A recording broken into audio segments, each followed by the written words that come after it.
Hello everyone, Manithral here, and welcome to the weekly update video for RS3. Now this week we've seen something kind of interesting happen as far as the main page actually even goes. And that's actually, we kind of got a behind the scenes for February, which is very shocking. But it kind of gives us a potential rough outline of what's all to come this month. So we'll start out first with this week's update, and then we'll discuss what's potentially to come. But first up, there's an event called War's Reckoning.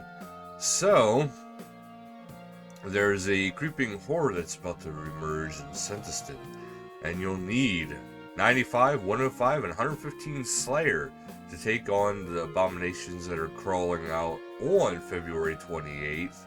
So we get a brand new Abyssal Slayer dungeon. So to help boost things up, there's a few benefits we get this week. So for a little bit here, we get a Safe Death, which is a juicy upgrade on free death bonus, which allows you to respawn with items intact instead of having to reclaim them. Please note this is not available for hardcore Ironman or free to play. This is for members only. But you also get double Slayer and Reaper points, reduced Marks of War cooldown, and Invention Drain Rate of, they took out minus 50%, so that's pretty good. There's an increased luck on the rare drop table, plus 50% Slayer from tasks not applicable when double XP is active, so this is going to be going on for a little bit here, guys. And the Elder Overload Golems at War's Retreat, which is also not available on Ironman, Hardcore Ironman, or free to play. So we got a lot of combat going on until this event is over. We also have gifts from the heart. So as Valentine's Day approaches and Treasure Hunter has truly swoon-worthy prizes, you'll have a chance to swipe up the Scepter of Enchantment. Last seen in 2016. It is now coming back, but now has a tradable item. Though please note that it becomes untradable on use. You can also find the Oil of Enchantment, a tradable charge for the Scepter. The Scepter's Valentine's Slam bonus grants a 4% XP boost and the Bonfire HP boost for 24 hours. Plus a 2% XP boost and 2 hour of the HP boost, bonfire HP boost for those around you. So that's pretty freaking sweet. But there's also the Coin of Enchantment, which works in the same way as the Scepter, but it gives 2% XP buff for you and 1% for those around you. And does not include a bonfire bonus. Every prize also awards heart mints, which loved up oddments, which can be used to buy all sorts of rewards, including past Valentine's Day events. So, this is what's up for grabs. Of course, you got your prismatic stars and lamps, masquerade outfit, mask, heart balloon, bunch of flowers, haters medallion, lovers medallion, crown of the fallen, goblin butler pet, devotion sprite pet, loved up loot beam, the scrumptious title, forlorn title, masquerade dance, efficiency emote, no more emote, down to earth emote, and loved up emote. There is a double XP live coming up, so as you guys are familiar, double XP lives, they last for usually at least a week. So double XP this time though, the live event will start at 1200 game time on Friday, February 18th, and it runs until Monday, February 28th. So you do get a little over 10 days, but you can use the 48 hours as you see fit across your skills. And then there's the Prime Gaming Drop, which will be the 2 Umbral chests, each containing a super rare quality Treasure Hunter prize. You also get a currency pack containing 200 rune coins and 35 treasure hunter keys. We got the Wednesday live stream, February 9th at 1700 game time, General Q&A Part 2. And we have the community, which has some cool looking capes. You have all the different capes here.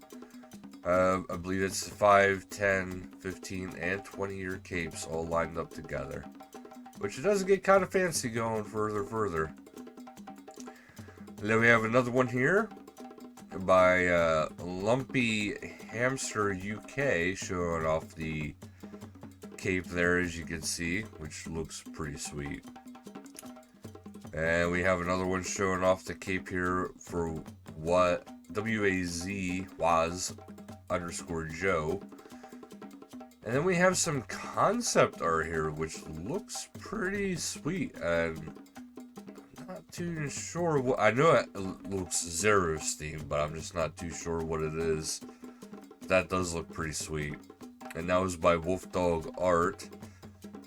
And then we have one here from Willowy Art, who always has something interesting to show with her avatar and one of the characters going on.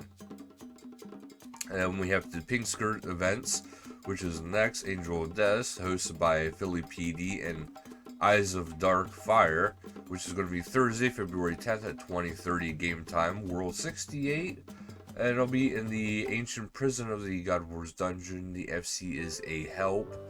Then we have Virago, hosted by Mercy and the Dung Titan, Saturday, February 12th at 1300 game time, World 35, Virago Borehole. FC is the Dung Titan. And then we have Steel and Creation. Haven't seen that in a while. Hosted by Lady Spira, Moon River, and Fast FC. Date and time is Saturday, February 12th at 2200 game time, World 99. Location is the Steel and Creation lobby. FC is the Fast SC. Now we go back up here, we get to the patch notes. In general, address feedback regarding the combat item tooltips from last month's Ninja Strike. Clarified that crystal shards also work with the attuned crystal weapons dual wield effect. Clarified that the upgraded bone blowpipe's poison damage rate is doubled. Clarified that the bonus ability damage from the Bane ammunition depends on the ability used. Fleshed out the Blood Amulets S tooltip with more detail regarding damage, cooldown, and chance of activation. Fix a typo of the Ring of Wealth tooltip. Crocodile Pass in the Het's Oasis, of course. Agility course, of course. And now offer slightly better XP. Players in Het's Oasis are now informed via the chat box when a new Crocodile Path appears. Players' prayer powders, now have a tooltip stating their effect. Fix an issue that prevented some players from progressing in the City of Sentiston Blood Ward if that player was in a friend chat with loot share enabled. The naming of died items in the Elder God Wars has been made more consistent. Carace's health bar now correctly clears when leaving the encounter area. Fix an issue where the minigame UI during the Rogue Trader mini quest. Fix an issue where the players could disconnect if they had a Water Fiend familiar summoned when using a magical fishing spot in the deep sea fishing. Rack and Rack of Ruin will now correctly have their damage reduced by energizing perk. The Maul Omens can no longer be traded. Remove the error message from the help overlay in the wardrobe UI. Now up next, I want to go over what is to come this month. Now obviously we already know about the Wars Reckoning. That is coming, well that is actually on, I should say. The Double XP live event is coming. And we know the date about that. But then there is also the full release of the new Slayer Dungeon, which is going to be opening February 28th. So there is still some room for some more stuff like that. This is a very combat-oriented month. But don't fret, there is, of course, at least double XP. So keep in mind, there might be some stuff there for you as well if you're a skiller.